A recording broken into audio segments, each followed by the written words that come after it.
peoples. Hey, I am on my way to work today.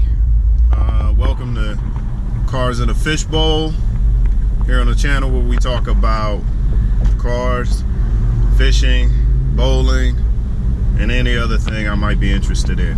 So this morning I thought it'd be interesting to talk to you a little bit about my take on electric cars.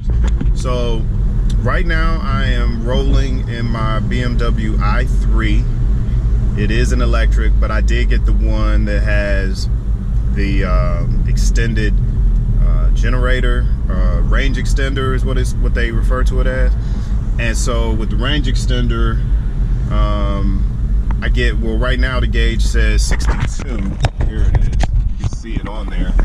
It says 62 miles gas, 63 miles left for electric range. As you can see, I haven't even left from the house that long. And actually, I like the car. You know, it's for what it is. I basically use it as a commuter car to and from work.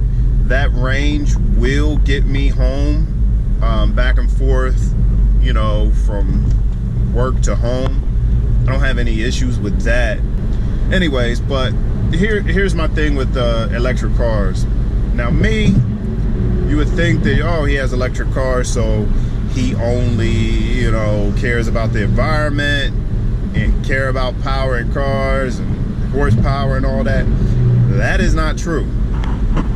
This BMW i3 was my consolation car because at the time I didn't think I could afford to get a Model S, the Tesla Model S. I like the Tesla because not only do you know, it's electric, you know, I'm a techie, so, you know, it has all the, you know, the tech stuff in it, but it's also quick.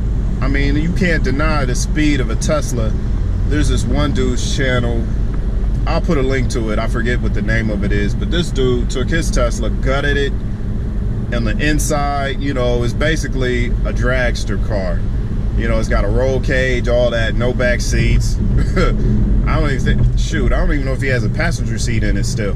Anyways, this dude shows up and slays all competition. I mean, your car has to be super fast in order to beat him. And so, you know, you really can't sleep on the torque and the quickness of a Tesla. You know, they say they're not fast, that they're quick, because their top speeds, you know, you'll get caught. The Tesla will get caught, but not in a quarter mile. You know, it usually gets you in a quarter mile. Anyway, so yeah, so where was I? Oh, electric cars. Oh, hold on, check the Scion out. He has the body kit on it and all that stuff. That's kind of cool. I don't know if you saw it. Dude was looking at me. I felt kind of weird. I live in LA. I put a ton of miles on cars. Like, I drive 24 miles each way, to and from work. And so, oh, there it is. See if you see it now. Maybe. That's a nice. He has that wide body kit on there with, and it looked nice. He had rivets around, you know, where he added the metal, so it looked added on, but it was kind of stylized. That's a pretty good look. It was on a, I think that's a Scion. Yeah, it's a Scion with the wheels that are kind of cattywomp sticking out. Anyway, so back to this rant. So the electric car thing. So you know, I put a lot of miles on cars, and from everybody that I had heard previously, they said, do not lease a car. You put too many miles on cars, you're gonna be way over the mileage, this and that, that and this. But the thing is, with electric cars, they're like cell phones. Technology changes from day to day. So, you know, you get a cell phone and a year later it's obsolete, or it's not obsolete, but you like, dang, look at all this new technology in there. You know, the battery lasts twice as long. And that's what I'm dealing with my i3. This is a 2015, and a year later, you know, you get the same one, same cost, same price, and the battery technology was better. And so I think it goes like 125-ish or something like that on a charge, at least 115. I mean, that's a a lot better than the 70 that mine starts with in the morning normally. So like on the weekends, it's an issue because, you know, you're driving here and there and here. I run out of charge. So every time I go home, I got to plug it up. You know, it's kind of like your cell phone. You got to plug it up every time you get in your car for fear that it's going to die during the day. You know, that becomes a little irritating. So back onto the lease thing. So I didn't lease. I bought this car. This car is not cheap. It's a BMW. It has BMW pricing. And don't think that it's the cost of 280s. What is that? Not 280s. I don't even know BMWs like that. The 3 Series, 328, 328s. It's not the cost of that because it has this electric technology in it. You know, electric cars aren't cheap. So even the cheap ones like the Bolt or the Leaf, the Nissan Leaf, those cost, I think they start in the 30s. They're like 38, 37, somewhere thereabouts. So I mean, that's not cheap when you look at the type, you know, what you're getting in a car. I will say this, you know, this does have a lot of tech. You know, check this out. It has this big huge screen right here. Shout out to Undisclosed Podcast. That's what I'm listening to. Please listen to that. That is great. I feel like I'm getting gypped every day when I look at technology and what you can get today for the money. So we are on the list for a Tesla Model 3. My wife wanted that one. And it's coming up soon, and we're going to get it. I thought it wouldn't be. I watched this guy, Ben, I'm going to mess his name up, Sullins, I think it is. His show is Teslanomics. So check that out on YouTube. He has all things Tesla, all information. At first he had this thing where I guess he did some math trickery, and he came out with a day of approximately when your Tesla would be ready. You know, you put in this information when you bought it or when you signed up, and when you you know what you want on it, and he gave you an estimate. It was an estimate, but it estimated October. And so finally, when they announced the Model 3, it came up that my Model 3 will be ready in between February and April.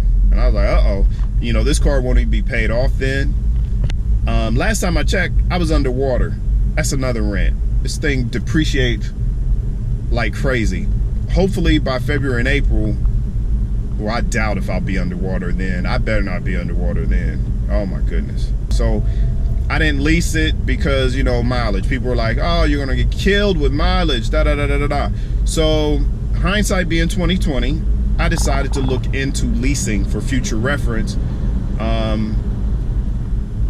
You know, of leasing the Model 3 when it comes out. So I said, okay, let me see what it would be if they charge, you know, 25 cents a mile or whatever. I forget what rate I had calculated at the time, but I came up with like $5 grand a year in overages fees. And so I'm thinking about it. I'm like, okay, if I don't plan on keeping the car, I'm still coming out ahead. Depreciation. Last time I checked, which was a little while ago, so the car was like, I was halfway through paying it. So take the cost that I paid it, cut that in half, you know, because interest is so low, I'm pretty much not paying hardly anything on it. So if you cut that in half, you would see that I'm really not paying that much in interest. So I pretty much paid off half the car at a year and a half. I was still underwater. A car's a year and a half old and it's depreciated more than half. That is terrible. Terrible. That's my rant on that. Electric cars. Like I said, I do like this i3. It's funny because like I'm on an i3 Facebook page, and like those people are like in love with their i3, and that's cool, you know. But I'm like, really, y'all? Come on, really? You not mad about depreciation? Well, maybe they're not like me, and they were like, you bought it? You's a sucker. Yeah, that's what I feel like, a sucker. I should have leased. Anyways, that's my little rant for today. I think we'll close it out. It's pretty long. I'm gonna have to edit this bad boy down. But I just wanted to give you guys something to talk, listen to, talk about, think about. Electric cars, gas cars. I'm the best of both worlds. My other car is a Dodge Ram, 12.5 miles a gallon. So yeah, it's terrible.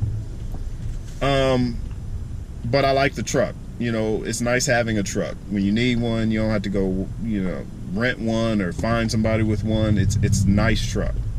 So never getting rid of it. A lifetime warranty on that bad boy. I'll tell you about that later. Anyways, that's it. Hope y'all have a great day. If you like this video, content, information, give me a thumbs up, please. And go ahead and subscribe. And I think there's a little bell you could click so you can get notifications for whenever I post videos. You'll be the first to know. All right, cars in a fishbowl. We out.